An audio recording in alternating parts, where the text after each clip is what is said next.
The National Weather Service in New Orleans has issued a tornado warning for southern St. Charles Parish in southeastern Louisiana, north central Lafourche Parish in southeastern Louisiana, northwestern Jefferson Parish in southeastern Louisiana, until 7:30 p.m. Central Standard Time.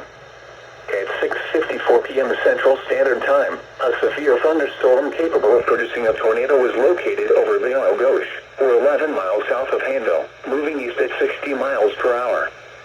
Hazard, tornado and quarter-size hail. Source, radar indicated rotation. Impact, flying debris will be dangerous to those caught without shelter. Mobile homes will be damaged or destroyed. Damage to roofs, windows, and vehicles will occur. Tree damage is likely. This dangerous storm will be near Avondale, Westwego, Barataria, and Lafitte around 7:10 p.m. Central Standard Time. Marrero, Jean Lafitte, and Estelle around 7:15 p.m. Central Standard Time. Take cover now. Move to a basement or an interior room on the lowest floor of a sturdy building. Avoid windows.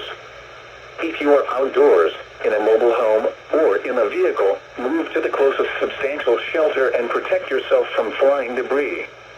Repeating, a tornado warning has been issued until 7:30 p.m. Central Standard Time for the following parishes in Louisiana: Jefferson, Lafourche, and St. Charles.